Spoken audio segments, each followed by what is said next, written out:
Often, when you are reading a book, watching a show, or playing outside, you might encounter something that leads to more questions. For instance, maybe you are playing outside and see an animal that you have never seen before. If you are watching your favorite movie, you might wonder if there was an original story the movie was based on. For instance, did you know that Frozen, The Little Mermaid, and many other movies are based on stories by Hans Christian Andersen? Who was Hans Christian Andersen, and why did he write stories? Today we are going to use that question to do some research, but you can make your own question and use the tips to find some answers. First, we will start with a read aloud from his life from the book Stories for Kids Who Dare to Be Different, True Tales of Amazing People Who Stood Up and Stood Out by Ben Brooks.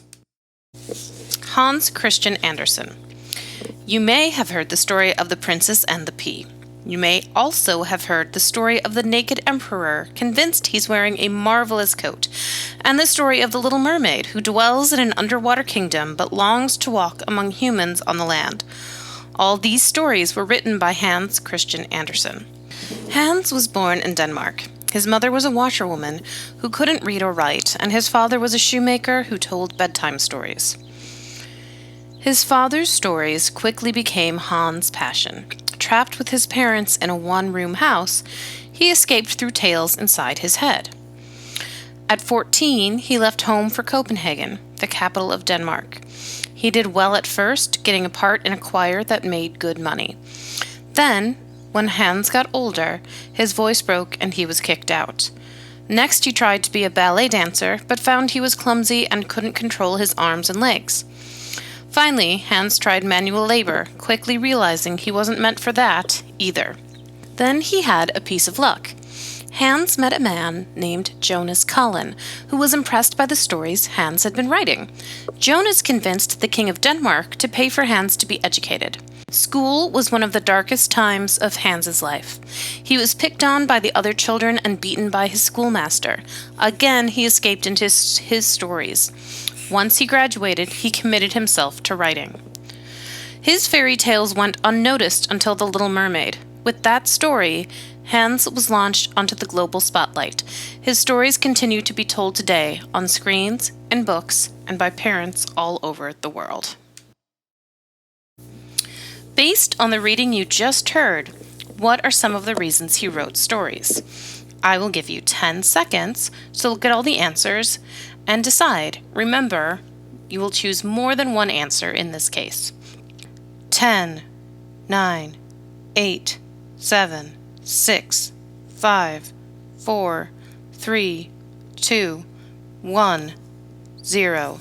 The answers are because he was inspired by stories his dad told, and because he had a hard time in school. He wasn't a good dancer, and he worked hard to write his stories. In order to find out more reasons he wrote stories, and even to find out what inspired him, or what he wrote his stories about, we will continue our search. First, however, we need to look at some vocabulary about the types of sources we might encounter. When you are trying to find answers, a lot of people go straight to a Google search. However, there are some things to keep in mind when you are doing your research. In our research example, we started with a section of a print source, but it is always good to look for your answers to your questions in at least 3 sources. Part of the reason for that is when you see the same information, often it means you are on the right track. Also, more sources of information give you a better chance of finding the answer to your question. One place to look for answers is an encyclopedia. Encyclopedias are a good general resource because they have information on a variety of subjects. The print version is in an alphabetical order, but a lot of encyclopedias are online now and can be searched with keywords. The encyclopedia we will use today is online.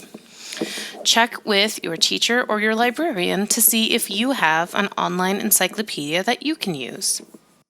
Okay, so what might an online encyclopedia search look like? First, ask your teacher or librarian about encyclopedia sources you have access to.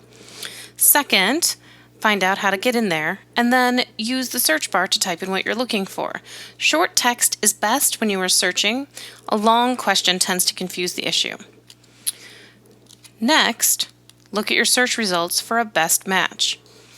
In this case, our first result is the most specific, but sometimes you really need to look through your results more or even try new search terms depending on your question. Then, when you have an article you like, go ahead and read the article. And in this case, our article is confirming what we already knew from our first source, which is always a good sign. Later in the article, we find out some new information that helps answer our questions. So when you find that good information that you know that you're going to be able to use, make sure that you write down some notes. Finally, with any source, make sure you write down where your information came from. If you're using an online encyclopedia, usually on there it will say how to cite this article, and then you can get that information down. You can always ask your teacher what type of format they want for that. Another type of source is a database. Typically, these are sources your school or library will pay for, and they are a collection of articles and other resources that are from reliable places. The company that is in charge of the database will either write and edit the content, or they will publish good information from other respected sources. Sometimes the publisher is in charge of print books as well and will put some of those resources in an online format, so you can access those from your computer, tablet, or phone. Now I will show you an example of one database, but many databases have similar features. Ask your librarian or teacher what you have access to in your school. Okay, so the database we're going to use today is Gale Kids InfoBits. Each school will probably have different things you have access to. So it's always good to find out from somebody that works there what you have access to.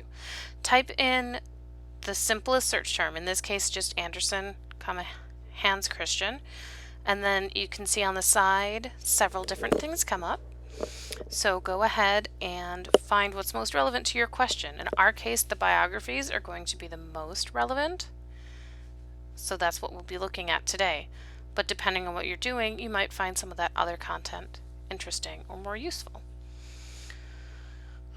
Okay, so when we go in to the article, you can see that there's an illustration in this one. A lot of the information is going to be similar to what we've already found. Again, that helps support that what we found was good information. And then in that last paragraph, there might be some additional inspiration or some additional insight as to why he wrote his stories the way he did. That could be where we would take notes in this case to add to our presentation or a paper or whatever your assignment is, or just your own personal interest type of question. And then at the bottom, again, you have that source citation, so you know where your information is from. You shouldn't just say, I got it from a database. You should tell us the specific name of the article and the author. And a little more information than that, but that's a good start.